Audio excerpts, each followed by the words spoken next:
The last of the summer rain descended upon the city of Liverpool, but its excited inhabitants were undeterred. Today was going to be a glorious day in the city's history. Crowds were already forming at the newly erected iron railings, ready to watch the spectacle of the new railway and its important passengers. To them, the Rainhill trials were a distant memory, but its victor will be on the tracks, pulling them along with 7 other engines. The Liverpool and Manchester Railway had been a triumph in engineering, and it will be the first real competitor to the infamous canal network. The growing crowd included some of the men who were responsible for the railway's construction. Most were excited at seeing their railway come to life, while others were a little despondent that they were not the first passengers aboard. Along the line, vendors were setting up with their stalls with a vast array of commemorative goods to suit all pockets. From pamphlets to tankards, everything was all about celebrating Liverpool and Manchester's special day. William Huskisson awoke in the chairman's spare room at Wavertree Hall. Thanks to a rather heavy night on the wine the night before, he was feeling rather rough. He was considered a very unlucky man, and what many would consider accident-prone.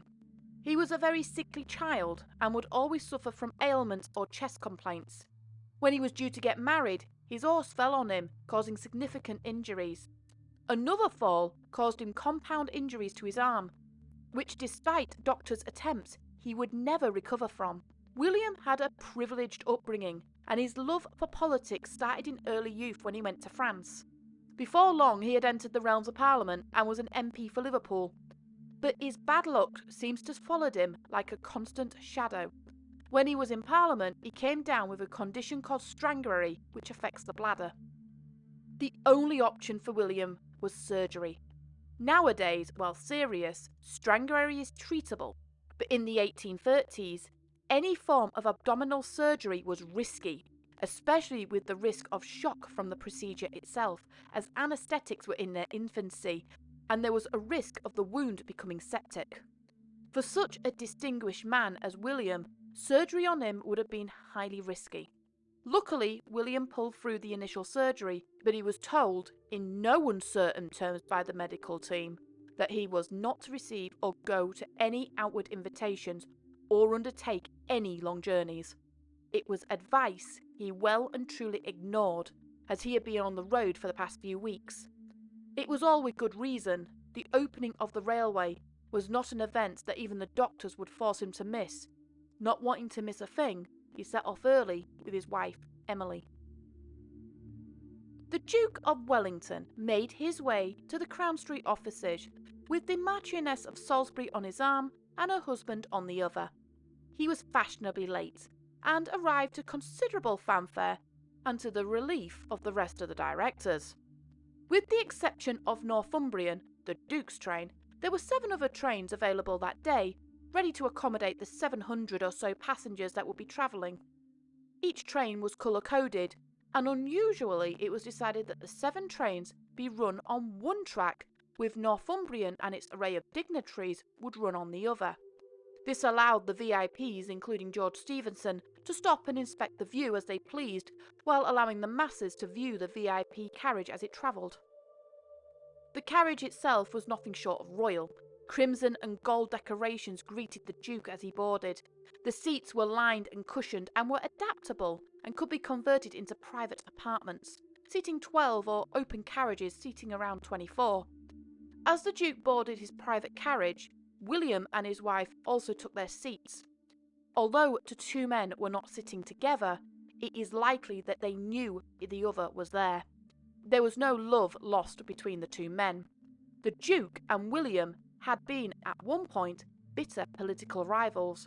Huskisson thought that Wellington was a vain and unfeeling, and referred to him as Mr. Gorgeous, whereas the Duke thought Huskisson's ideas of the Corn Laws were doomed from the start. Following the death of Prime Minister Lord Canning, some, even Canning's wife, thought that William was using the death as a way to obtain more power, causing the Duke to see him as more of a threat. Still, the 2 men knew better than to cause a stir today, and they sat in uneasy silence as the train started on its journey. The rain that had plagued the morning had cleared into a light drizzle. After a couple of runs, the train stopped at Parkside for a quick break. The guard on board was clear. No getting out of the carriages, but this was quickly dispelled. The carriages were not interconnecting, and the compartments had individual doors. The passengers wanted to speak to each other and congratulate themselves on the success and the future of rail travel. So about 50 people spilled out onto the tracks, including William. MP William Holmes called Huskisson aside and had a quick chat. Maybe he could use the success to bury the hatchet with the Duke for good. There were rumours abound that William would be aligned with the Duke's Tory cabinet, and a reconciliation may be good for the both of them. William agreed. This was a good idea. Deciding it was now or never, William walked to the middle carriage and approached the Duke, sitting in the front corner. With a few lovely words in greeting and approval, William reached out his hand. The Duke nodded and smiled and took his hand in friendship. "Take care, gentlemen!" The shout caused all to look up. There, approaching them, was Rocket. As the engine drew nearer, the men scrambled back in the carriages or took refuge on the embankment. But the Duke's carriage didn't have the permanent steps that the other carriages had. Instead, the carriage carried its steps at the back, and the guard would carry the steps to the compartment. But with an engine bearing down on them, there was no time. Men were holding to the Duke's carriage to get to safety. Soon, Huskisson and Holmes remained, both paralysed by fear. Rocket's driver, Joseph Locke, saw the men and did the only thing possible. He threw the gear lever into reverse. The train began to slow, but the driver knew it wasn't going to be enough. Huskisson and Holmes did the only thing possible: hold on to the side of the Duke's carriage and pray. The carriage was 8 foot wide, with a 2 foot overhang, leaving about 2 foot of clearance between it and the approaching train. If they stayed where they were, the train would pass them, barely. But Huskisson panicked and began to move about. Holmes shouted to him to be firm, but Huskisson refused to listen. He grabbed a door in an attempt to pull himself up and away, but the door swung open, suspending him directly in the path of the engine. Through screams of horror, panic and despair, Rocket hit the door and William crashed to the tracks and under the engine's wheels. Rocket stopped, but the damage was already done. William was alive, but his leg was almost severed. William's friends were repulsed at what they saw, while William looked at his injury in horror. The news of the accident spread like wildfire, and the once proud and happy group's demeanour was placed with a sombre one. They knew that injuries like this were nearly always fatal, and what was cruel was William knew this as well. William called for his wife, and his injury was covered to save her from further shock. She was hysterical and inconsolable. Lord Wilton applied a tourniquet to the wound. He ordered that a storeroom door that was nearby be removed from its hinges and brought to him. With as much care as they could, the group loaded William onto the door and used it as a stretcher. George Stephenson ordered that Northumbrian be uncoupled from the train, save the first wagon that the band was travelling in. The band disembarked, and the group loaded William, his wife, 3 doctors, Lord Wilton, and Lord Colville into the wagon. George sat on the footplate, and they raced as fast as they could for Manchester. It had only been a few minutes since they set off, but William started to black out. Although the tourniquet was doing its job, shock was now slowly taking him.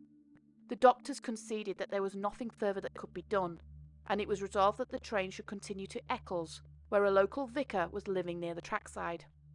Stevenson pushed the engine to its very limit, setting a new speed record of 35 miles an hour. Undeterred, the party disembarked at Eccles, and George Stephenson and one of the doctors went ahead to bring more medical aid in from the city.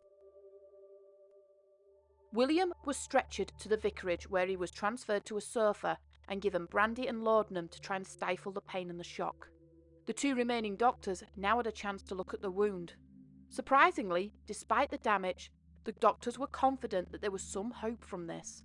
There was no saving the leg, it was beyond repair. But in order to seal the wound, the leg would have to be removed completely, and it was decided that the surgeons must bring the amputation kit. The surgeons were brought quickly, but they arrived to a terrible sight. William had begun to deteriorate and was having frequent painful spasms throughout his body. The surgeons agreed that amputation would be the best course, but William was in too much of a delicate position to have the surgery. More laudanum and warm tonics were applied to help him through the shock. William had responded well to the treatment, but he wasn't out of the woods yet.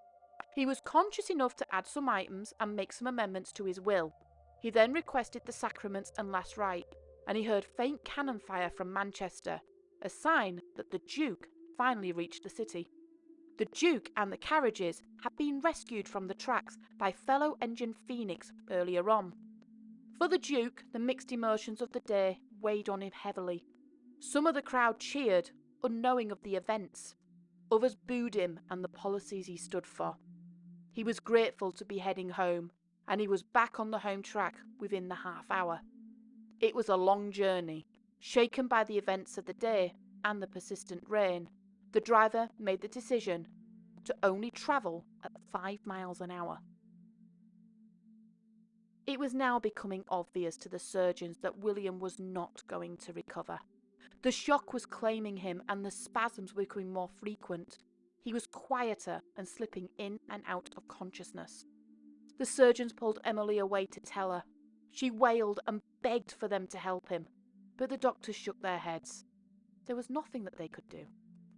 Although the majority of the delegation was still travelling thanks to the new speed limit, the Adelphi Hotel in Liverpool opened and was preparing to sit down the remainder of the railway dignitaries for dinner. The mood, however, was anything but celebratory. News had reached the town of Huskisson's accident, and no one felt like celebrating. The news was sporadic at best. There was news he had the amputation, but by dessert the guests had the news that the operation was not to be and their MP was fading. At the same time, while the guests were clearing their plates, Vicar William Wainwright took to his study to pen a letter to the Lord Mayor of Liverpool that William Huskisson had breathed his last, surrounded by his friends and family.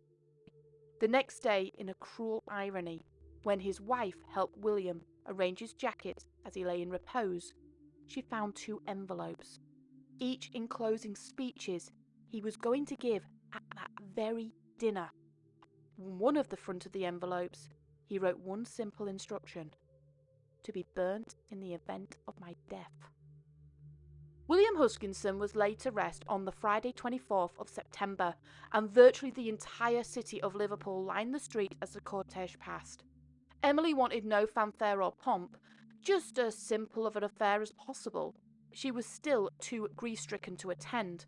Despite her wishes, cannons were still fired to welcome their son home. But everyone knew that William would not have wanted the railways to stop progressing on his account, but lessons were learned from his accident. For the first time, pilot engines were used, designed to ensure that the lines were clear, and it was made clear the dangers of going on the tracks. The Railway Museum has the original memorial stone from the site where William lost his life, and a memorial can be still found there. There is also a memorial near his grave, and nearly all railway enthusiasts know the story as a timely reminder that this is what can happen if you do get complacent around the tracks.